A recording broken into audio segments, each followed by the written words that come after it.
৭৬ বছরে দেশে টানা গরমের রেকর্ড, আরও ৪-৫ দিন অব্যাহত থাকার আভাস। বৃষ্টির জন্য বিভিন্ন জায়গায় ইস্তিস্কার নামাজাগায়। রোহিঙ্গা প্রত্যাবাসনে সহায়তার আশ্বাস থাইল্যান্ডের। সরকারি পাসপোর্টধারীদের ভিসা অব্যাহতি চুক্তি সই, সম্পর্ক আরও জোরদারের আশ্বাস দুই প্রধানমন্ত্রী। বিএনপিকে ছাড়া ভালোই চলছে গণতন্ত্র নির্বাচন, বলেছেন ওবায়দুল কাদের। সরকার সফল, বিরোধী মত দমনে ব্যর্থ, সীমান্ত হত্যা বন্ধে অভিযোগ বিএনপি। গৃহপালিত জাপা এখন কৃতদাস, বন্দনা আর আখের গোছানোই দলটির রাজনীতি, বলেছেন রওশন গ্রুপের নির্বাহী চেয়ারম্যান কাজী ফিরোজ রশিদ। বিআরবি কেবল সংবাদ শিরোনাম দেখছিলেন, এবার বিস্তারিত। টানা তাপদাহে জনজীবনে হাঁসফাঁস অবস্থা। তীব্র তাপপ্রবাহে নাকাল সারা দেশের মানুষ। সবচেয়ে বেশি বিপাকে রয়েছেন শ্রমজীবীরা। বিভিন্ন জেলা প্রতিনিধিদের পাঠানো তথ্য ছবিতে ডেস্ক রিপোর্ট।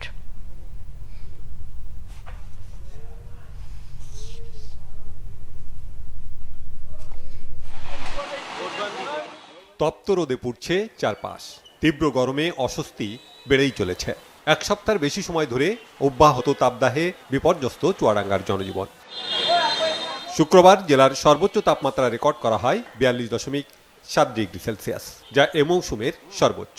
গরমে একটু স্বস্তি পেতে গাছের ছায়া, ফুটপাতে অস্বাস্থ্যকর পানীয় ভরসা সাধারণ মানুষের। তীব্র গরমে হাসপাতালে বাড়ছে গরমজনিত রোগীর সংখ্যা। আবহাওয়ার রুদ্র রূপের সাথে টিকে থাকা কঠিন হয়ে পড়েছে সাধারণ মানুষের জন্য। একটা কাজে বেরোবো, কাজ করবো, শান্তি পাচ্ছি না। ছায়ায় বসে আছে, ছায়ায় বসে শান্তি নাই। দড়ি দড়ি গাছের গোড়ায় আসি, এখানেও এসে দম হাঁপ লেগে যায়। কি করব, দিন মজুরি খেটে খাই, বাড়ির থেকে না বের হলেও দিন চলে না, ছেলে পিলে কান্দে। দক্ষিণের উপকূলীয় জেলা সাতক্ষীরার উপর দিয়েও বয়ে যাচ্ছে তীব্র তাপদাহ। পানি শূন্যতা ও হিট স্ট্রোক থেকে বাঁচতে প্রচুর বিশুদ্ধ পানি পানের পাশাপাশি একটানা কাজ না করে বিশ্রাম নিয়ে কাজ করার পরামর্শ দিয়েছেন চিকিৎসকরা। নষ্ট হচ্ছে আম, লিচু ও কাঁঠাল সহ মাঠের অন্যান্য ফসল। এই মাসেই আমাদের আম পাড়া শুরু হয়ে যাবে।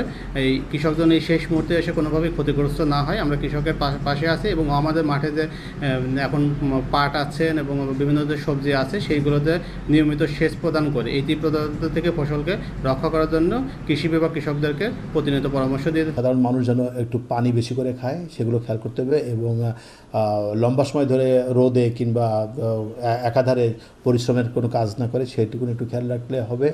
আর যদি এরকম কোনো সমস্যা তৈরি হয় হিস্ট্রোকের ব্যাপারে, তাহলে খেয়াল রাখতে হবে বয়স্ক মানুষরা যারা, তাদের শরীর হঠাৎ করে অতিরিক্ত ঘাম দিয়ে অনেক বেশি তাপমাত্রা বেড়ে যাচ্ছে কিংবা খিঁচুনি দিয়ে পড়ে যাচ্ছে, উল্টোপাল্টা কথা বলতেছে, যদি সেরকম হয় সঙ্গে সঙ্গে এই ধরনের লোকগুলোকে নিয়ে নিকটস্থ যে কোনো চিকিৎসা কেন্দ্রে কিংবা উপজেলা হেলথ কমপ্লেক্স কিংবা হাসপাতালে চলে আসতে হবে।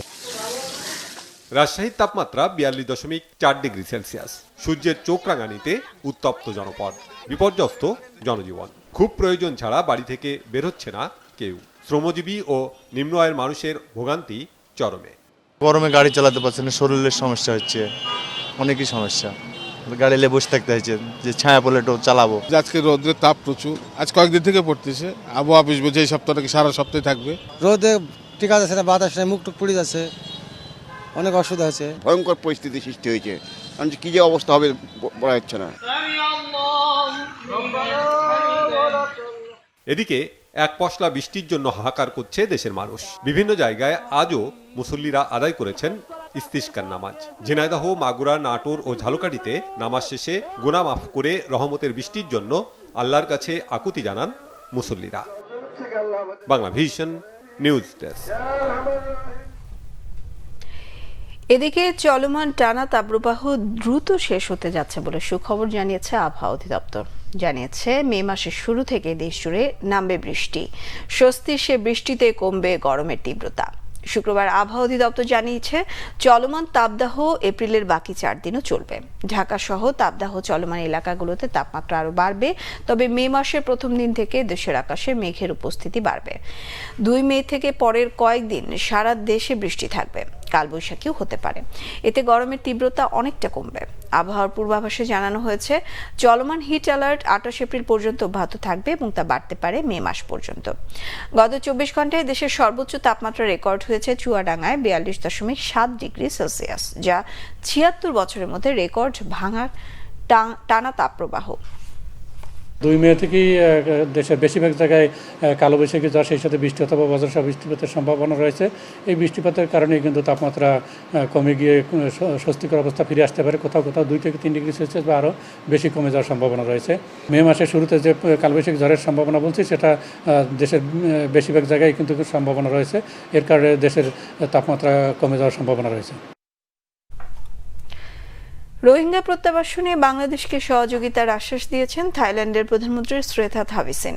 শুক্রবার প্রধানমন্ত্রী শেখ হাসিনার সঙ্গে বৈঠকে তিনি আশ্বাস দেন, 2 নেতার উপস্থিতিতে সরকারি পাসপোর্টধারীদের জন্য ভিসা অব্যাহতি চুক্তি, জ্বালানি, পর্যটন ও শুল্ক সংক্রান্ত পারস্পরিক সহযোগিতার বিষয়ে সমঝোতা স্মারক সই হয়েছে। মুক্ত বাণিজ্য নিয়ে আলোচনা শুরু করতে 2 দেশের মধ্যে একটি লেটার অব ইন্টেন্টও সই হয়। চলতি বছরেই দেশটির সঙ্গে সই হবে একটি মুক্ত বাণিজ্য চুক্তি। থাইল্যান্ড থেকে বিস্তারিত জানাচ্ছেন সৈয়দ আব্দুল মুহিত।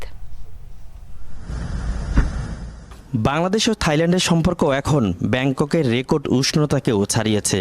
দেশটির প্রধানমন্ত্রীর কার্যালয় গভর্নমেন্ট হাউসে উষ্ণ অভ্যর্থনা দেয়া হয় বাংলাদেশের প্রধানমন্ত্রী শেখ হাসিনাকে।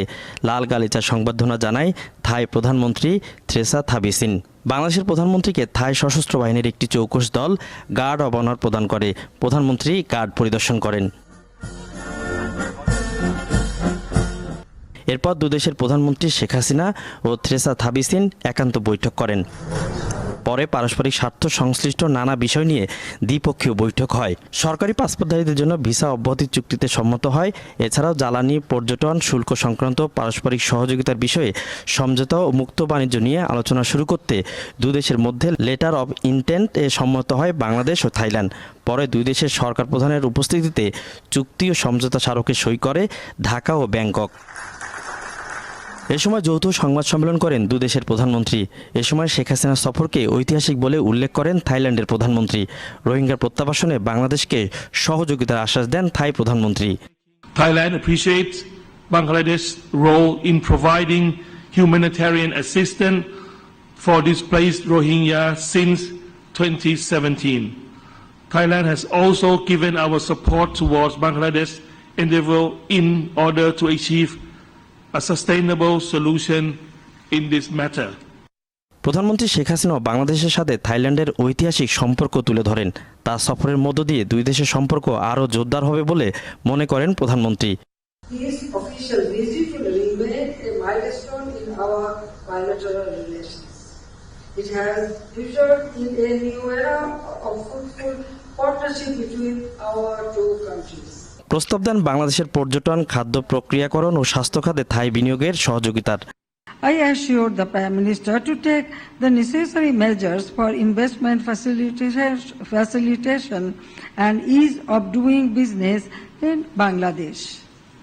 I propose to the Thai side to invest in our special economic zones and high-tech parks and to take one special economic zone exclusively for Thailand. থাই প্রধানমন্ত্রীকে বাংলাদেশ সফরের আমন্ত্রণ জানান প্রধানমন্ত্রী শেখ হাসিনা। থাই প্রধানমন্ত্রী বাংলাদেশকে আশ্বস্ত করেছে রোহিঙ্গা প্রত্যাবাসনে বাংলাদেশকে পূর্ণ সহযোগিতা দেবে। একই সাথে ব্যবসা, বাণিজ্য, বিনিয়োগে বাংলাদেশের পাশে থাকার অঙ্গীকার করেছে আসিয়ানভুক্ত দেশগুলোর অন্যতম প্রভাবশালী এই দেশ Thailand. Syed Abdul Muhit, Banglavision, Bangkok, Thailand. এদিকে বিদেশে দেশের ভাবমূর্তি উজ্জ্বল করতে প্রবাসী আওয়ামী লীগের নেতাকর্মীদের নির্দেশনা দিয়েছেন প্রধানমন্ত্রী শেখ হাসিনা। ব্যাংককের স্থানীয় সময় শুক্রবার বিকেল 4টার দিকে প্রবাসী বাংলাদেশি ও স্থানীয় আওয়ামী লীগের নেতাকর্মীরা ফুল দিয়ে শুভেচ্ছা জানান প্রধানমন্ত্রীকে। এ সময় থাইল্যান্ড আওয়ামী লীগকে আরও শক্তিশালী করতে নেতাকর্মীদের দিক নির্দেশনা দেন। পাশাপাশি থাইল্যান্ডের সংগঠনকে আরও গতিশীল করতে প্রয়োজনীয় পদক্ষেপ নিতে পররাষ্ট্রমন্ত্রী ও দলের যুগ্ম সাধারণ সম্পাদক ডক্টর হাসান মাহমুদকে দায়িত্ব দেন আওয়ামী লীগ সভাপতি। এ সময় প্রবাসীদের ব্যবসা বাণিজ্যের খোঁজ খবর নেন এবং থাইল্যান্ডের ব্যবসায়ীদের বাংলাদেশে বিনিয়োগ করতে পরামর্শ দেন সরকার প্রধান।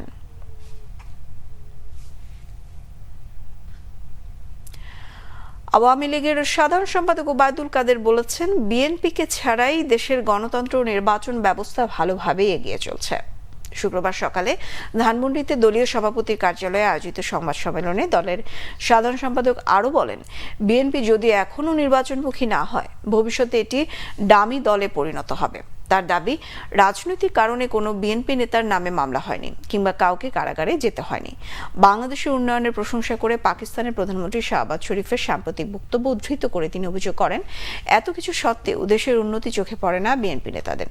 বাংলাদেশের মানবাধিকার পরিস্থিতি নিয়ে যুক্তরাষ্ট্রের সাম্প্রতিক বিবৃতির জবাবে ওবায়দুল কাদের বলেন, দেশটির উচিত ফিলিস্তিনে ইসরায়েলি আগ্রাসন নিয়ে প্রশ্ন তোলা। অন্য দেশের মানবাধিকার নিয়ে কথা বলা অনেক পরের বিষয়। বিএনপি নেতাদের অভিযোগ, পুলিশ দিয়ে বিরোধীদের নির্যাতন করতে পারলেও বর্ডারে বাংলাদেশি হত্যা থামাতে পারে না সরকার। মানুষের পেটের জ্বালা কমাতে পারে না ক্ষমতাসীনরা। দেশ চলছে না জানিয়ে তারা অভিযোগ করেন, মেগা প্রকল্পের নামে লুটপাট করে ভারতের সহযোগিতায় নদী ভরাট করে ফেলা হচ্ছে। বিএনপি চেয়ারপারসনের উপদেষ্টা জয়নুল আবদিন ফারুক জানান, ভারতের 527টি পণ্যের মধ্যে বিষক্রিয়া পাওয়া গেছে, 2টি ওষুধে ক্যান্সারের উপাদান পাওয়া গেছে। ভারতের আধিপত্যবাদ আগ্রাসনের বিরুদ্ধে অবস্থান নিতে প্রস্তুতি নিচ্ছে বাংলাদেশের মানুষ। সীমান্ত হত্যা বন্ধের দাবিতে শুক্রবার জাতীয় প্রেস ক্লাবের সামনে আয়োজিত অবস্থান কর্মসূচিতে জয়নুল আবদিন ফারুক প্রশ্ন রাখেন, ভারত বন্ধু হয়ে থাকলে সীমান্তে এখনো গুলি কেন? এদিকে ঢাকা মহানগর দক্ষিণ বিএনপির আহ্বায়ক আব্দুস সালাম বলেন, বাংলাদেশের মানুষ গণতন্ত্রের জন্য লড়াই করছে, অথচ প্রজাতন্ত্রের কর্মচারী আর ভারতের সহযোগিতায় দেশের মানুষকে শাসন করছে ক্ষমতাসীনরা। তিনি জানান, ষড়যন্ত্র করে আওয়ামী লীগই ক্ষমতায় গেছে, বিএনপি ষড়যন্ত্রে বিশ্বাস করে না। পরে পথচারী, শ্রমজীবী, মেহনতি মানুষের মাঝে স্যালাইন পানি বিতরণ করেন ঢাকা মহানগর দক্ষিণ বিএনপির নেতাকর্মীরা। কে কার প্রার্থী তা বিবেচ্য নয়। উপজেলা নির্বাচন উৎসব মুখর এবং অবাধ করতে প্রতিজ্ঞাবদ্ধ নির্বাচন কমিশন, জানিয়েছেন কমিশনার অবসরপ্রাপ্ত ব্রিগেডিয়ার জেনারেল মোহাম্মদ আহসান হাবিব খান। বরিশাল সদর ও বাকেরগঞ্জ উপজেলা নির্বাচন সংশ্লিষ্ট কর্মকর্তাদের উপস্থিতিতে প্রার্থীদের সাথে মতবিনিময় শেষে সাংবাদিকদের তিনি এসব কথা বলেন। আগের চেয়েও ভালো নির্বাচন উপহার দেবেন বলে প্রত্যয় জানান তিনি। হুঁশিয়ারি দেন, কিছু হলে সঙ্গে সঙ্গে সেই ভোট কেন্দ্র বন্ধ করে দেওয়া হবে, প্রয়োজনে আবারও ভোট নেওয়া হবে। প্রশাসনের অনেক প্রকারের মেকানিজম আছে, ঠিক আছে, দেন আর কথা হচ্ছে, যদি কোনো প্রকার কোনো কিছু হয় সঙ্গে সঙ্গে সেই ভোট কেন্দ্র বন্ধ, 1টা 2টা 5টা তো সব বন্ধ হয়ে যাবে। প্রয়োজনে আমরা আবার করব। প্রভাব কেমনে করবে, কিভাবে করবে, এত সোজা নাকি?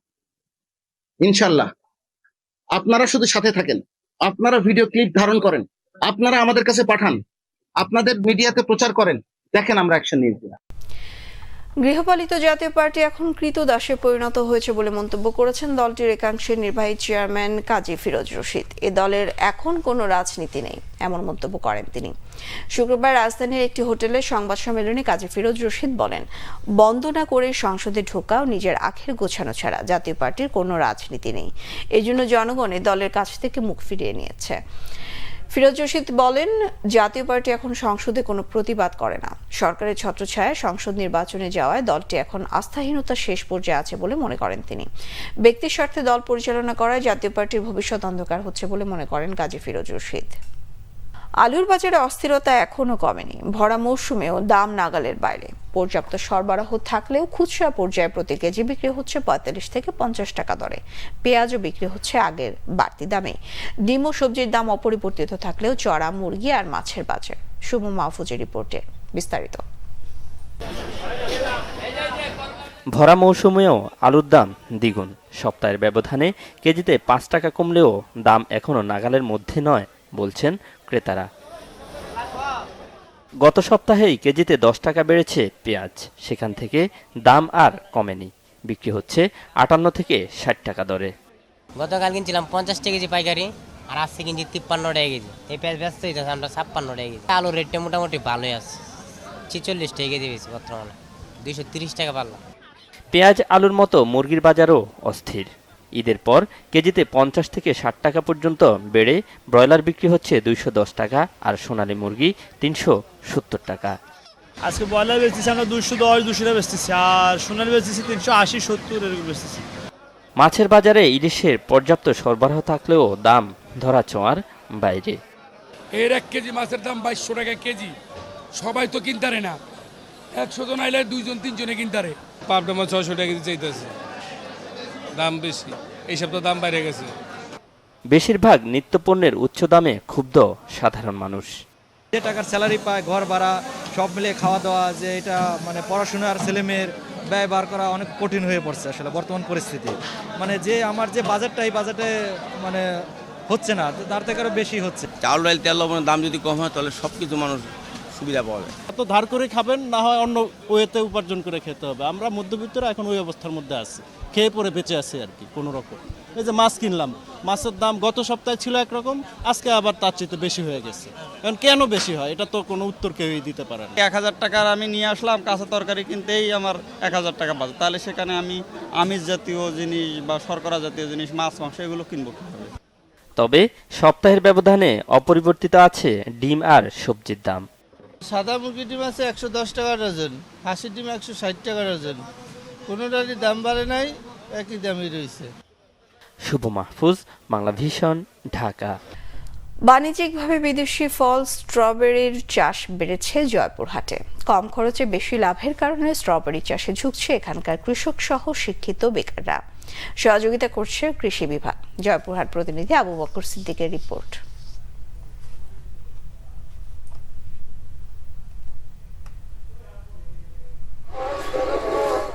মাটি ও আবহাওয়া উপযোগী হওয়ায় জয়পুরহাটের খেজুরতলি গ্রাম এখন স্ট্রবেরি ভিলেজ নামে পরিচিত। মাঠের পর মাঠ জাল বিছিয়ে চাষ হচ্ছে বিদেশি এ ফল। 2011 সালে ইঞ্জিনিয়ার রুহুল আমিন ইংল্যান্ড থেকে ফেস্টিভ্যাল হাইব্রিড জাতের স্ট্রবেরি এনে পরীক্ষামূলকভাবে চাষ শুরু করেন। তার সফলতা দেখে আগ্রহী হন অনেকে।